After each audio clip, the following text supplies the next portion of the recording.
The moment I walked through those double glass doors, I knew I'd either made the smartest decision of my life or the kind of mistake you spend years trying to explain to a therapist. My boyfriend's mother was standing at the far end of the entryway, wearing a cream blazer that probably cost more than my car payment, and she looked at me the way you look at a receipt when the total is higher than you expected. Her eyes moved slowly. My drugstore ballet flats, my old navy cardigan, the knockoff tote bag I'd been using since college, and I watched her do the math. I watched her come up with a number she didn't like. She leaned toward her daughter and said something low, something she clearly thought I couldn't hear over the sound of the fountain in their foyer. Yes, they had a fountain inside the house. She said I looked like someone who had wandered in from a job fair. And I thought, perfect. This is going exactly the way I hope. My name is Ivy Caldwell. I'm 31 years old, and I've been keeping a secret from the man I thought I was going to marry. Not the kind of secret that shows up in a Lifetime movie, no hidden past, no secret family, nothing dramatic. Just a number. A very specific number that appears on my pay stubs every 2 weeks, which, before taxes, is more than most people make in a year. I'm a senior dermatologist and cosmetic surgeon at a practice I co own in Seattle. I built that practice from scratch with my medical school roommate when I was 27. I have a patent pending on a non invasive scar revision technique that 3 academic journals have asked to publish. I own my condo outright. I drive a 2012 Honda Civic with a dent in the rear bumper that I keep meaning to fix. My boyfriend, I'll call him Landon, thought I was a general practitioner assistant struggling to finish my licensing requirements. He thought I rented a room from a friend. He thought the Civic was all I could afford. He filled in those blanks himself. On our third date, I mentioned I worked in medicine and he said something like, oh, like admin stuff. And I said something vague like, more clinical.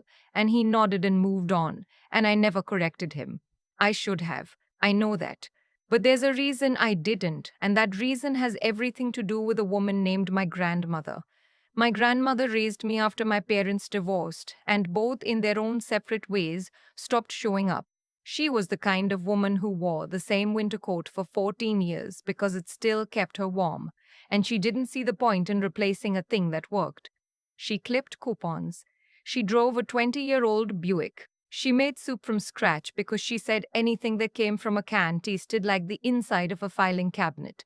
What she didn't tell me, what I only found out after she passed, when I was 24 and sitting in an attorney's office holding a cup of coffee I couldn't taste, was that she had quietly, carefully, over the course of 40 years, built a real estate portfolio worth close to $4 million. She'd bought small rental properties in neighborhoods people were giving up on, held them, maintained them herself where she could, and watched them grow. She'd never talked about it, not once, not to me, not to anyone. She left it all to me, along with a letter I still keep in the drawer of my nightstand. In that letter, she wrote that she had lived simply not because she had to, but because she had learned something early on that most people spend their whole lives trying to figure out. She wrote that the people who matter will love you without knowing what you're worth, and the people who only love you once they know what you're worth. Those aren't the people who matter. So when Landon invited me to have dinner with his family at his parents' house in Bellevue, when he mentioned that his mother was particular about first impressions, when he said it in that careful, slightly apologetic tone that told me she'd already been asking questions I hadn't been asked yet, I made a decision. I would show up exactly as they expected. Modestly dressed, soft spoken, careful with my words. I would give them every reason to look past me, to underestimate me, to be exactly who they were when they thought no one important was watching. I want to be clear about something before I go any further. I wasn't setting a trap, I was taking a look. There's a difference. Landon and I had been together for 11 months. I was starting to think about what the next chapter looked like. His family was going to be part of that chapter. I needed to know who they actually were. Before I get into the rest of this, I want to say, if you're following along and you're getting something out of this, would you consider leaving a comment with where you're watching from and what time it is there? It sounds like a small thing, but I genuinely love knowing who's on the other end of this. It means more than I can really say. Okay, back to Bellevue. The house was in one of those newer neighborhoods where every home looks like it was designed to photograph well and lived in reluctantly. Everything was just slightly too clean, too arranged, too aware of itself. The landscaping had that aggressive symmetry that suggested someone was paid to maintain it. I drove my dented Civic up the driveway and parked behind a car I recognized as a current year Audi. I sat for a moment, checked my reflection in the rearview mirror. No makeup beyond tinted moisturizer. Hair in a low ponytail, small stud earrings that were my grandmother's, real gold, but you'd have to know what you were looking at. I look like someone who is trying her best, which is always the most invisible thing a woman can be in a room like that one. Landon met me at the door, and I saw it immediately. That quick scan, eyes moving from my shoes to my bag to my ponytail, and something shifting in his expression. Not cruelty, something quieter and almost worse. Embarrassment. He was embarrassed by how I looked. I filed that away. His mother, I'll call her Suzanne, extended her hand with the energy of someone granting an audience. The handshake was boneless, disconnected, like she was offering me a prop. Her smile was extraordinary in how little it communicated. His father, who I'll call Gerald, was cordial in the distracted, slightly checked out way of men who have learned that their wives run social events and their job is to appear occasionally and nod. His sister was something else. She arrived 20 minutes late, deliberately, I'd later understand, in a silk wrap dress and the kind of jewelry that makes a sound when you move. Her greeting to me was a single word. Hey, delivered with a slight upward tilt of the chin, the universal language of someone who has already decided you are beneath her notice and is only speaking to you as a courtesy. I smiled. It's so nice to finally meet you. She turned back to her mother. There was one other guest at dinner, a man I hadn't been told to expect. A business associate of Gerald's named, I was told, Mr. Hartwell. Late 50s, silver haired, sharp in the way of people who have spent decades in rooms where things are decided. He shook my hand when we were introduced and paused for just a half second, his eyes on my face with a look I couldn't quite place. Like he'd heard something that didn't add up yet.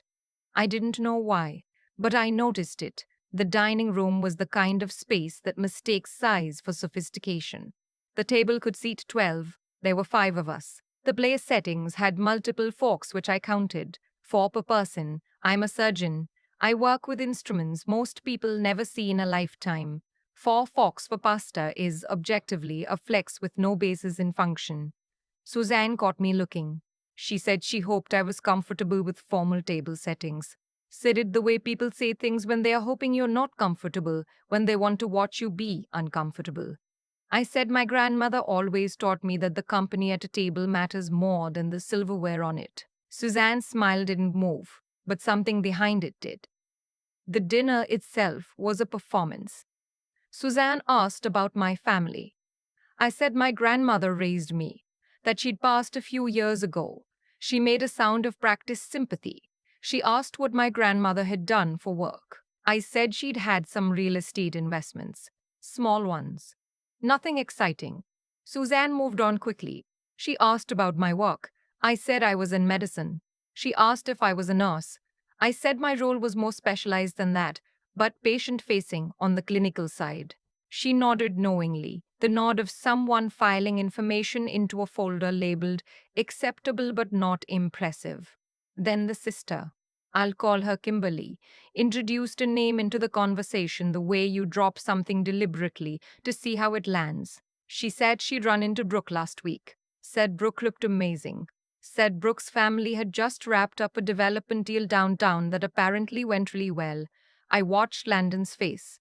There was a flicker, fast, then gone, something between recognition and guilt. Suzanne picked up the thread with the enthusiasm of someone who had been waiting for exactly this opening. She said Brooke was such a lovely woman, so accomplished, so well suited to a certain kind of life. She had been Landon's girlfriend before me, 3 years apparently. I learned this at that table. Landon had mentioned an ex once, briefly, and I hadn't pressed.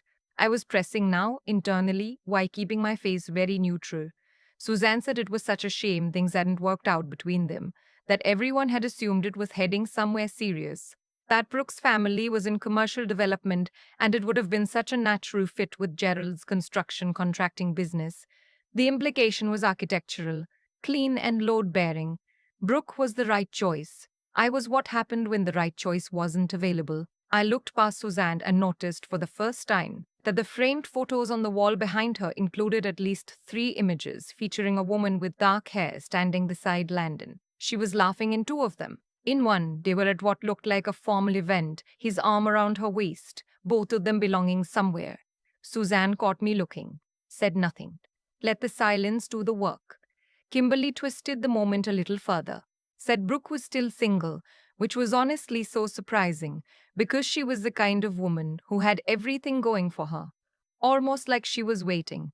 I said she sounded wonderful. That was not the reaction Kimberly wanted.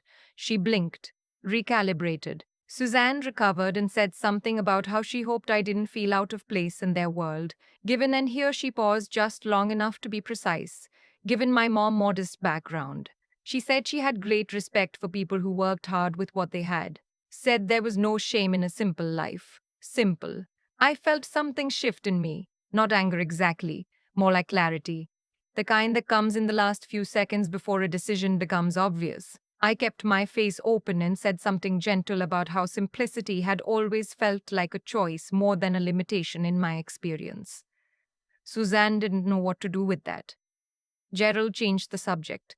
Mr. Hartwell across the table was quiet, but I kept feeling his gaze, not hostile, more like a man turning over a puzzle piece that won't fit the picture he's been given. When dessert came, I excused myself to use the restroom. I was not looking for a conversation. I want to be clear about that. I was walking slowly because the hallway was long and the art on the walls was interesting, and I was buying myself a moment alone in a house that felt like a lot of work to be inside of.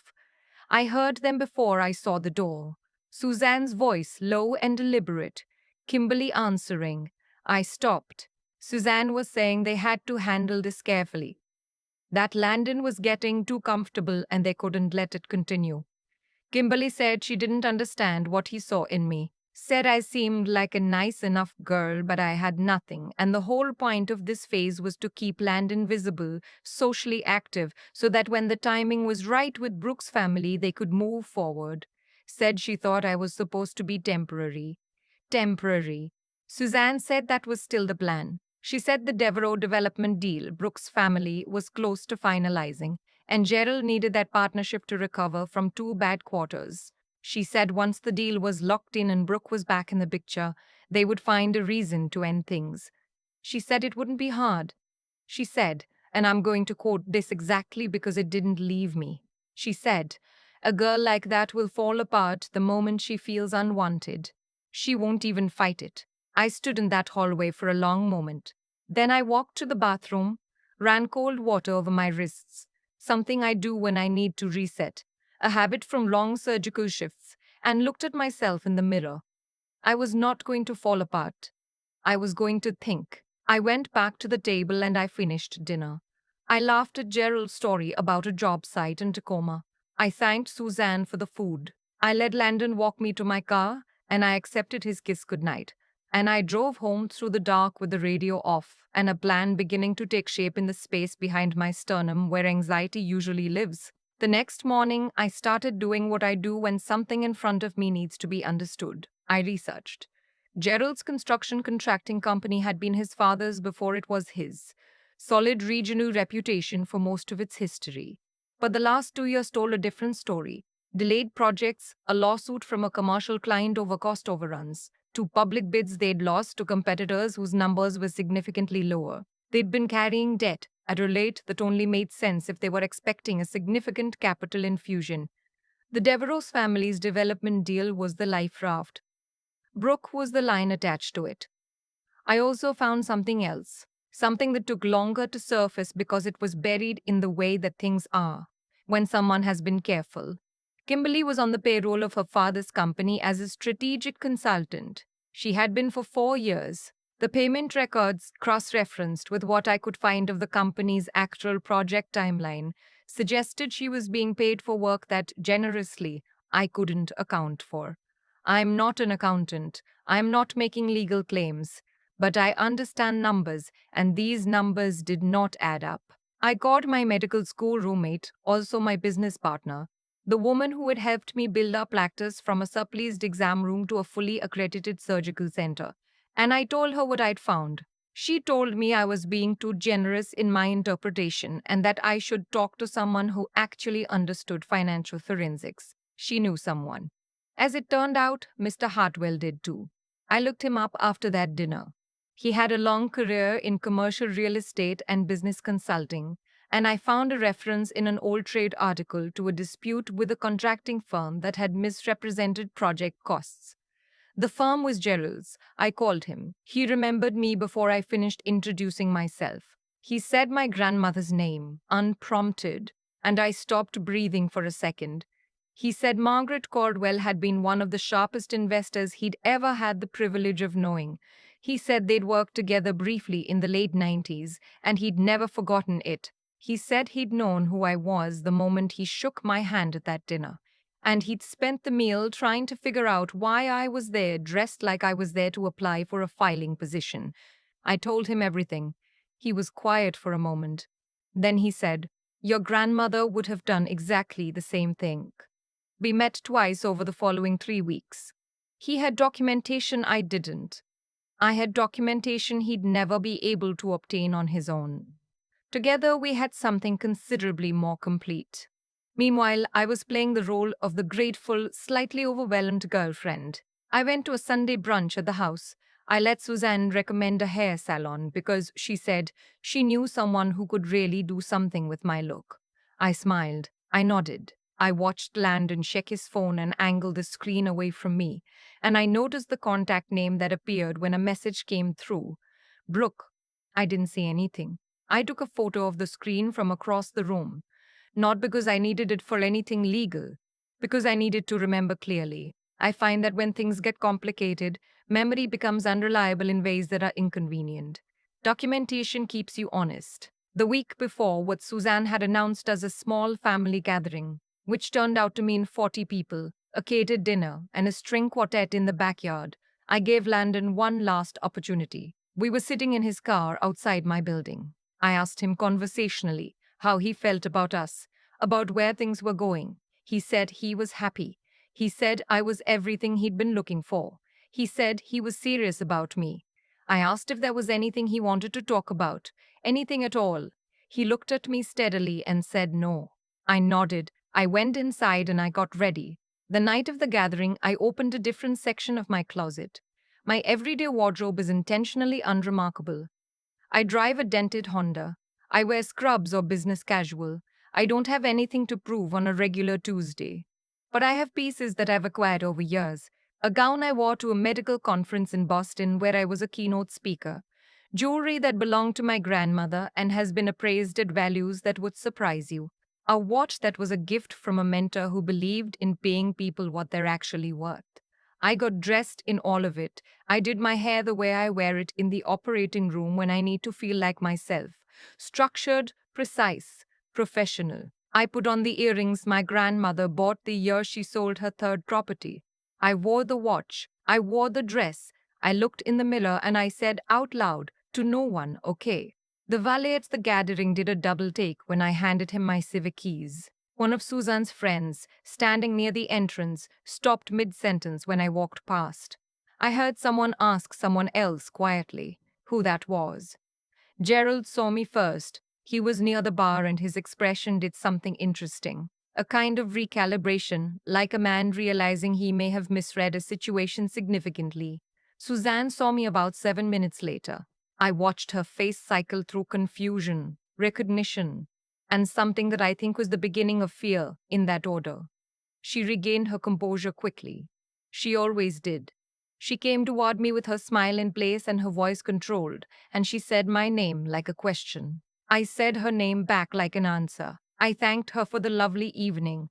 Her eyes were doing rapid inventory. The dress, the earrings, the watch. She asked where I'd gotten the watch. I said it was a gift from a colleague who knew my grandmother. Something moved through her face that she didn't get a chance to manage. Kimberly appeared at her mother's side. drawn by some invisible signal. She looked at me the same way her mother had. She recovered a little slower. She said my dress was interesting, asked if it was rented. I told her the name of the surgeon who had made it for me, a woman who runs a small couture practice in Portland, who dresses exactly the kind of people who don't need to announce it. The name was recognizable to anyone who ran in certain circles. Kimberly opened her mouth. Nothing came out. I excused myself to find Landon. I found him near a group of his parents' business associates, people I had spent 3 weeks quietly learning about. One of them recognized me before I introduced myself. She ran a regional development firm and had apparently seen my name attached to a medical innovation grant. She said it was an honor. Said the work my practice was doing in accessible cosmetic care was genuinely changing outcomes for a lot of patients. I thanked her. I felt Landon go still beside me, another man in the group, someone I recognized from his connection to a region and hospital board, asked about my grandmother. Said the name Caldwell still meant something in certain real estate circles in the Pacific Northwest. Said she had been ahead of her time. I said she had been. Landon was no longer still. He was vibrating slightly with the energy of a man standing at the edge of an understanding he wasn't ready for. He leaned toward me and asked what was going on. I said nothing was going on.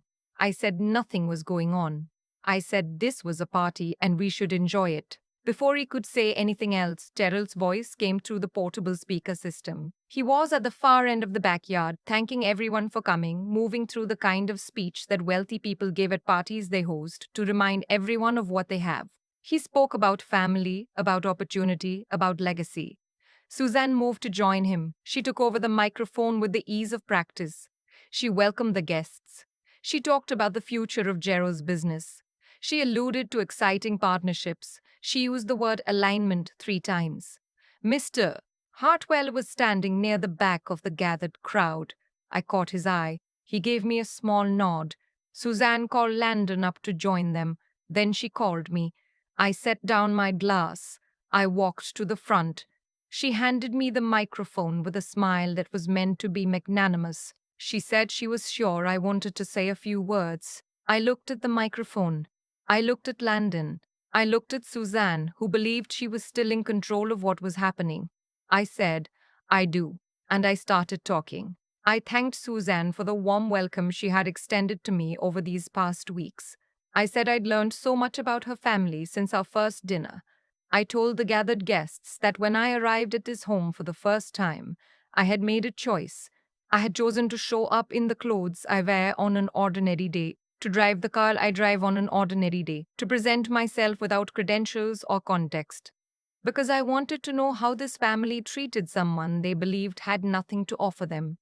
The backyard went quiet. I said what I found was educational. I described the dinner. I described being told that I appeared to have wandered in from somewhere less impressive. I described being compared repeatedly and pointedly to a woman my boyfriend was still meeting privately.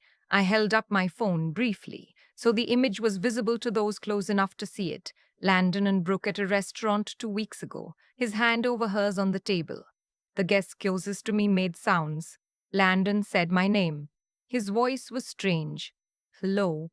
I said I heard the conversation in the hallway. Suzanne's face went the color of old chalk. I described what I had heard. The plan. The timeline. The specific phrase she had used about the kind of girl who wouldn't fight it. I said I had spent the following weeks looking more carefully at the family I was being considered for. That some of what I found was simply disappointing. The treatment of anyone deemed beneath their social tier, the casual cruelty dressed up as standards. But some of what I found was more serious. I looked at Kimberly. I said that Kimberly had been listed as a strategic consultant on her father's company payroll for 4 years, that the compensation in that role cross-referenced with any publicly traceable deliverable raised questions that their accountant should be asked to answer. Kimberly said that was a lie. Her voice was high and thin. Mr. Hartwell stepped forward. He was carrying a manila folder. He walked it to a woman near the front of the crowd, who I had been told was a financial compliance consultant, one of Gerald's own business associates, someone who had been in Gerald's professional circle long enough to know something felt different about tonight.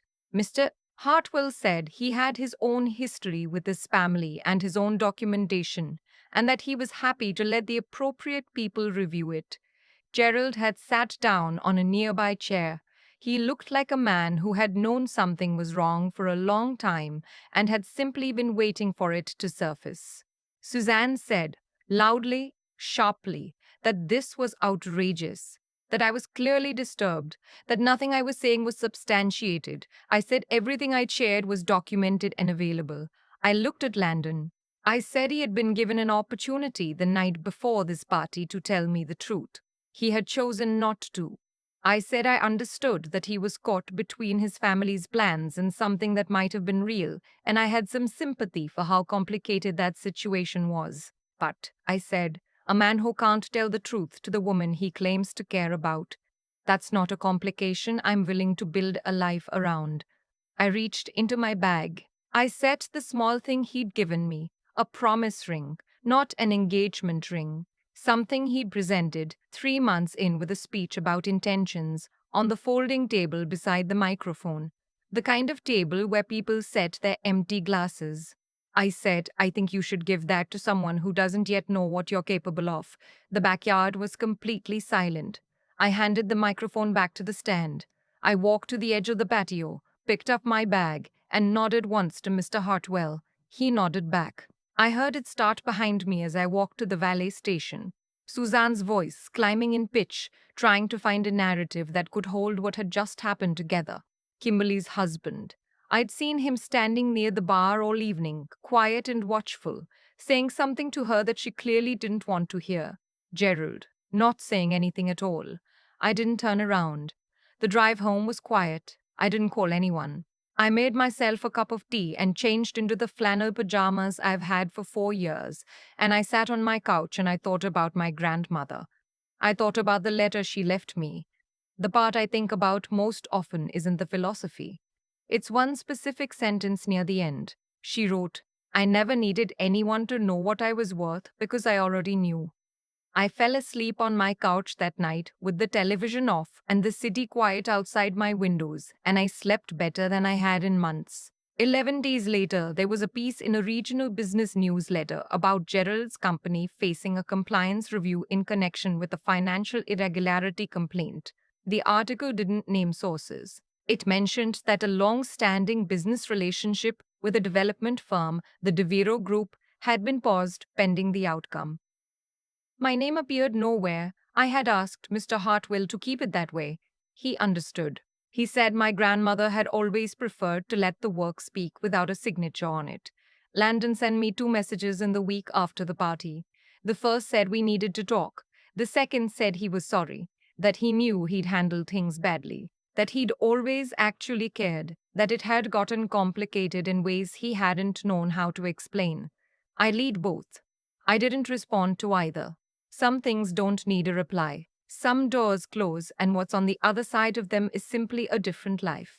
Not necessarily a worse one, just one where someone made choices that removed them from the story you're building. I went back to work. I performed 3 procedures that week, one of which was a revision on a scar that a patient had been living with for 9 years. I sat across from her in the consultation, and she cried a little talking about it, and I told her we could help, and I meant it completely. That's what I do. That's who I am. Not the dress or the watch or the square footage of my practice or the number that appears on my tax documents. My grandmother built something real and left it quietly. She never needed a room full of people to witness it. Neither do I. I thought about that as I drove home that evening in my dented Honda with the heater that takes a few minutes to warm up and the aux cord I've been meaning to replace. The city looked the same as it always does from the freeway. A few million lives happening all at once. None of them visible from the outside, all of them containing things that would surprise you if you knew. I thought about what she used to say when I was small and frustrated by something I couldn't control. She'd look at me across the kitchen table with whatever she was cooking on the stove, and she'd say, the people who need to announce their value usually don't have as much as they think, and the people who never announce it usually have more. I think she was right. I think she was almost always right, and I think that somewhere she's watching me figure that out in real time, making some of her mistakes, avoiding others, finding my own version of the life she mapped out in ways I'm still discovering. I'm still in Seattle, still driving the Civic, still co running the practice, still working on the technique, still living in the condo I bought with money I earned and a foundation she built. The life is good. It was always good. It just took a room full of people looking past me for me to fully understand why. I've thought a lot about what I would do differently. Honestly, not much. Not because I think I was perfect in any of this, but because I think I was honest in the ways that actually matter, and that's rarer than people admit. What Suzanne's family did wasn't unusual. That's the part that stays with me. They weren't villains in the movie sense. They were just people who had organized their entire understanding of human worth around the wrong things, around appearances, around connections, around what someone could do for their bottom line. And when you build your life on that kind of foundation, you stop being able to see people clearly. You just see what they're worth to you. That's not cruelty exactly. It's a failure of imagination. It's what happens when intelligence gets pointed in only one direction for long enough. Kimberly wasn't stupid. Suzanne wasn't stupid. They read situations quickly. They managed social dynamics. They knew how rooms worked. But none of that intelligence was ever turned inward. None of it was ever used to ask, am I the kind of person I'd want to be around? That question, the one that requires some real honesty to sit with, never seemed to occur to them. And I think that's where the whole thing falls apart eventually for people like that. Not because the universe punishes them, just because a life built entirely on external performance with no interior reckoning tends to get brittle. It can't absorb a real shock. It shatters. What I learned from my grandmother, and what I keep relearning in different forms at different ages, is that character is what you do when you think no one important is watching. Suzanne showed me hers in a hallway when she thought I was out of earshot. I showed her mine at a microphone when I could have said twice as much and chose not to. Those choices compound, they become who you are. There's nothing mystical about it. It's just cause and effect, played out over a long enough timeline. The hardest part of all of it wasn't the party. It wasn't the speech or the moment I set that ring down on the table. It was the drive home afterward, sitting in the quiet of my car, realizing that I had genuinely cared about Landon, that some of what we had felt real to me, even if the ground under it wasn't. Grief is grief, even when the ending was right. I think that's something people skip over in stories like this, the part where doing the right thing still costs something, where walking away cleanly doesn't mean walking away easily. But I know what my grandmother would say. She'd say that the loss of something that wasn't true isn't the same as the loss of something real. And she'd say it matter of factly over whatever was on the stove. And she'd be right. I'm still figuring out how to live by that, but I think the trying is the point.